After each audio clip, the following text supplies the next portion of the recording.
Mesdames et messieurs, bonsoir et bienvenue à une nouvelle édition de notre édition B Direct. J'ai le plaisir de vous tenir compagnie pendant une heure. Aujourd'hui, nous allons parler en détail du sommet de l'Union africaine, le 24e sommet de l'Union africaine qui devra avoir lieu le 30 et 31 janvier à Addis Abeba. Également, nous allons parler des préparatifs ou des sessions ordinaires qui ont été déjà effectuées et qui ont eu lieu plutôt entre les ministres africains des Affaires étrangères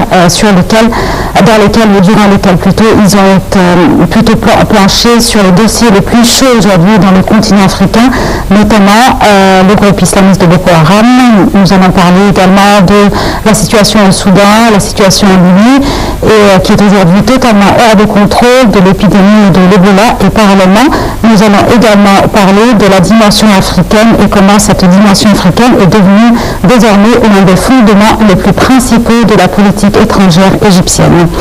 J'ai le plaisir d'avoir ce soir avec nous Dr Saïd Zolfour, l'analyste politique, qui va nous parler en détail et qui va nous donner beaucoup d'éclaircissements sur la relation de l'Égypte aujourd'hui et sa situation dans le continent africain. Également, nous allons parler de ces dossiers.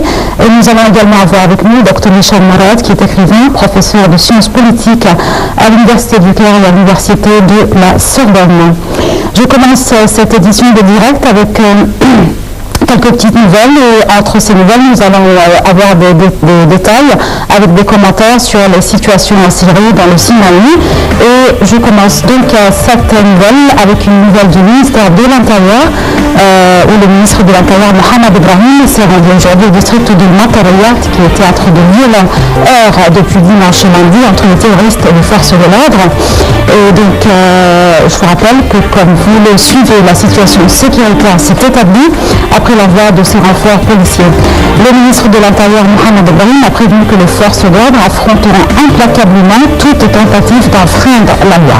D'autre part, les pompiers ont réussi ce matin à désamorcer une bombe placée sur la place de Abdelmanan Riyad au centre-ville, qui est derrière le bâtiment de la télé.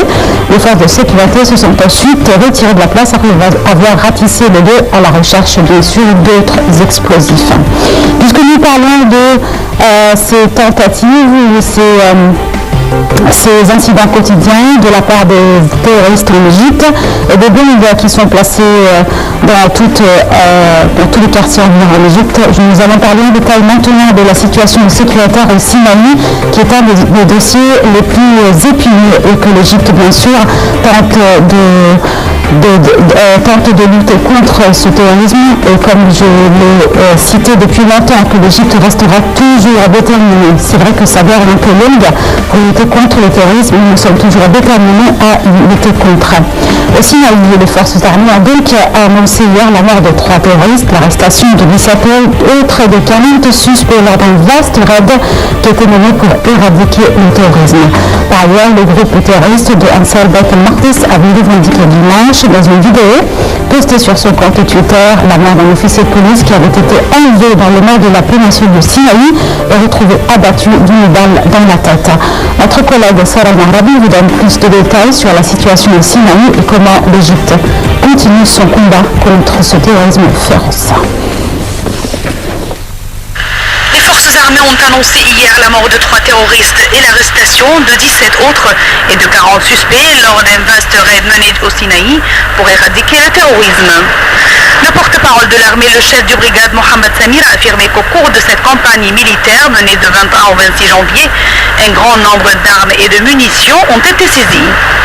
Dimanche, le groupe terroriste Ansar Bait al-Maqdis a revendiqué la mort d'un officier de police enlevé dans le nord de la péninsule du Sinaï et retrouvé abattu d'une balle dans la tête. Le groupe avait déjà prêté allégeance à l'organisation État islamique qui sévit en Irak et en Syrie.